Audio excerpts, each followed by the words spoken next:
नमस्कार साथियों, स्वागत है आप सभी का आपके अपने यूट्यूब चैनल पर। दोस्तों, जैसा कि आप सभी जानते हैं कि मैंने कल अपने कम्युनिटी पोस्ट में मैंने पोस्ट किया था कि मेरा जो सीआईएसएफ का डॉक्यूमेंटेशन है वो सक्सेसफुली डन हो गया है। साथियों, मैं अभी सोनभद्र आया हूँ। यहाँ पर सीआईएसएफ का डॉक्यूमेंटेशन चल रहा है और ये जो सीन आप पीछे का देख रहे हैं, ये सोनभद्र में ही मैं बैठा हूँ। बहुत ज़्यादा यार रूरल एरिया है ये, यहाँ पे बहुत कुछ अच्छा नहीं है, तो ये लोकेशन मुझे अच्छी लगी तो मैं यहाँ पर बैठ के वीडियो बना रहा हूँ। तो दोस्तों, जैसा कि यहाँ पर डॉक्यूमेंटेशन चल रहा है और काफ़ी ज़्यादा स्टूडेंट दूर दूर से आ रहे हैं। आप समझिए आगरा से, बलिया से, लखनऊ से, मेरठ से और प्रतापगढ़ से बहुत दूर दूर के बच्चे आ रहे हैं। साथियों, डॉक्यूमेंटेशन चल रहा है और उसी सीरीज में बहुत सारे बच्चे यहाँ पर आउट भी हो रहे हैं साथियों। और क्या इशू है, कैसे क्या प्रोसेस चल रहा है, सुबह 6 बजे बुलाया जाता है, शाम को 8 बजे करीब छोड़ा जाता है। तो पूरा दिन का मैं आपसे प्रोसेस शेयर करने वाला हूँ। बच्चे आउट क्यों हो रहे हैं, किसमें कमी रह जा रही है, मैं सब कुछ आपसे शेयर करूँगा। दोस्तों, ये वीडियो हो सकता है थोड़ा लंबा हो, लेकिन आने वाली शिफ्ट में जिनका भी डॉक्यूमेंटेशन है, अगर आप लोग इस वीडियो को बहुत ध्यान से देखेंगे तो आप लोग के लिए बहुत ज़्यादा हेल्पफुल होगी और कहीं ना कहीं आउट होने से आप सभी बच जाएंगे। तो दोस्तों, वीडियो को पूरा आप लोग देखेगा, बिना स्किप आप लोग के लिए बहुत हेल्पफुल होगी। तो ये स्टार्ट करते हैं वीडियो को।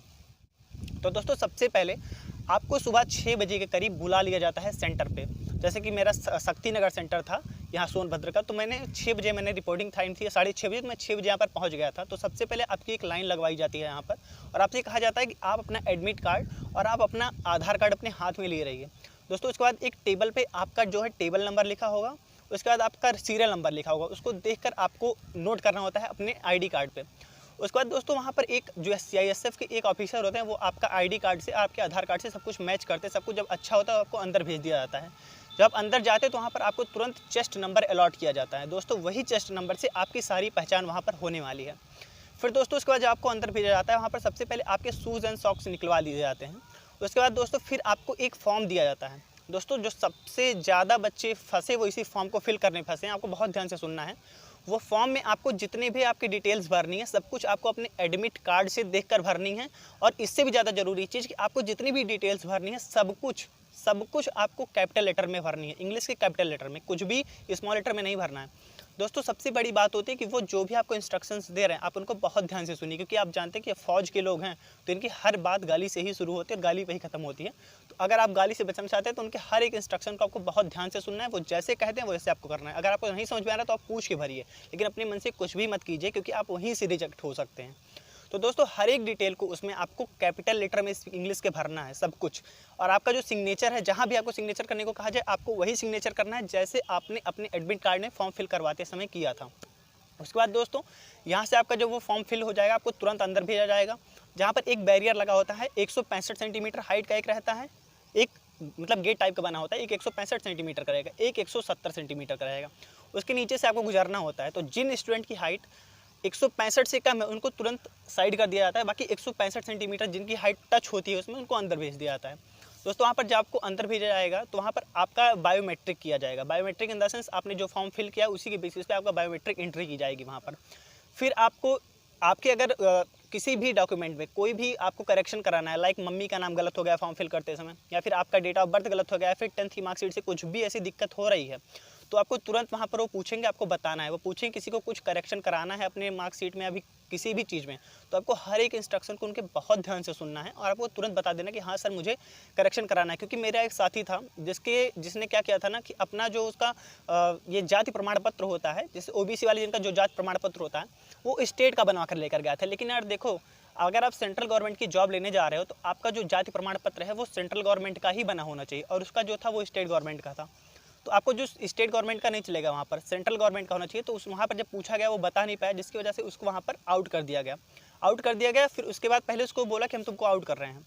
उसके बाद फिर उसको वहाँ पर पनिशमेंट दी गई। पनिशमेंट कैसे दी गई? फौज की पनिशमेंट काफ़ी ज़्यादा फेमस होती है। उसके दोनों पैर को टेबल पे रखवा के हाथ नीचे लटकवाए थे उसका। तो दोस्तों, काफ़ी देर तक उसको काफ़ी दिक्कत हुई। तो आपके उनके हर एक इंस्ट्रक्शन को आपको उनको बहुत ध्यान से सुनना है। और आपका जो ये कास्ट सर्टिफिकेट है, अगर आप OBC से बिलोंग करते हैं तो वो आपका सेंट्रल का ही बना होना चाहिए, तभी वो माना जाएगा, अदरवाइज आपका तुरंत रिजेक्ट कर दिया जाएगा।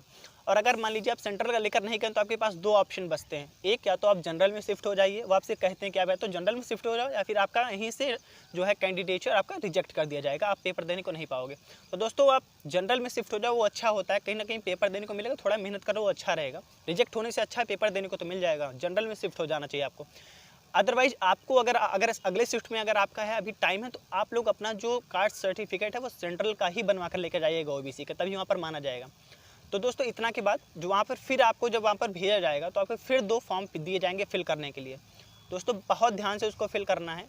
एक फॉर्म जो उसमें होता है उसमें पूछा जाता है कि आपके ऊपर कोई आपराधिक धाराएं तो नहीं हैं, आपने कुछ मतलब कोई पुलिस केस तो नहीं चल रहा आपके ऊपर, या फिर आप किसी सर्विस से रिटायर्ड तो नहीं है। तो ये सब चीज़ें उसमें यस नो में भरना होता है। लेकिन जो अगला फॉर्म दिया जाता है दोस्तों उसको बहुत ध्यान से भरना है। उसमें भी जितने भी आपके इन्फॉर्मेशन आपको डालनी है सब कुछ इंग्लिश के कैपिटल लेटर में ही डालनी है। सिग्नेचर को आपको वैसे करना है जैसे आपने फॉर्म फिल करते समय किया था।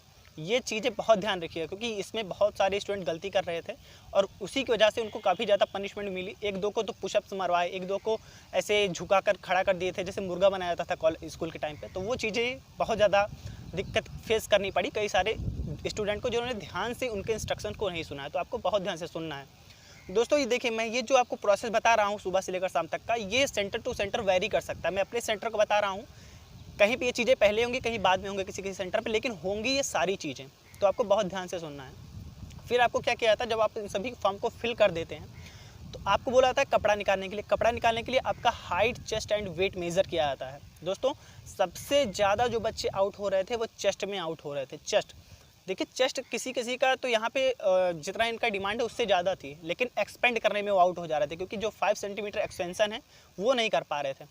मैं देख रहा था कई सारे स्टूडेंट अपना हाथ पीछे कर ले रहे थे यूँ, तो वो चीज़ें इससे चेस्ट नहीं एक्सपेंड होता है। आपको खूब तेज़ी से सांसें अंदर भरनी है, फिर पेट को अंदर करना है, तो चेस्ट जो है अपने आप बाहर निकल जाएगा। ये चीज़ें एक्सपेंड करने का सही तरीका है। अगर हाथ पीछे करके चेस्ट को एक्सपेंड करना चाहेंगे तो वो चीज़ें नहीं सही होंगी।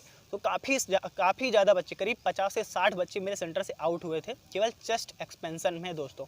तो आपको चेस्ट एक्सपेंशन का 1 बार 2 बार प्रैक्टिस करके जानी, थोड़ा पुशअप करके जाना है। तो ये चीज़ें आपके लिए काफ़ी ज़्यादा अच्छी रहेंगी।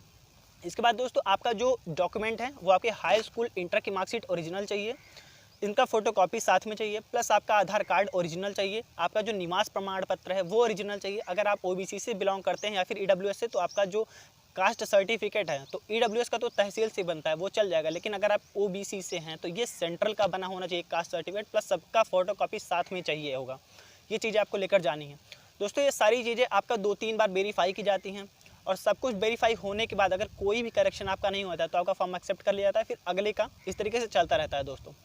लेकिन ये चीज़ें हो गई, इसका मतलब ये नहीं कि आपको फ्री कर देंगे, फिर आपको तब तक बैठे रहना है जब तक उनका पूरा प्रोसेस नहीं हो जाता, क्योंकि आप जानते हैं सरकारी काम में काफ़ी ज़्यादा, फिर फौज के काम में तो काफ़ी टाइम लगता है।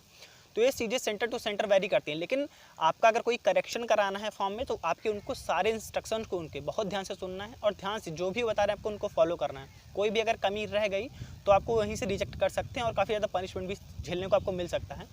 तो जितने भी आपको फॉर्म भरने को बोला जाएगा इंग्लिश में, सबको कैपिटल लेटर में भरना है और जैसे वो बोलेंगे वैसे इस चीज़ों को फॉलो करते चलना है साथियों।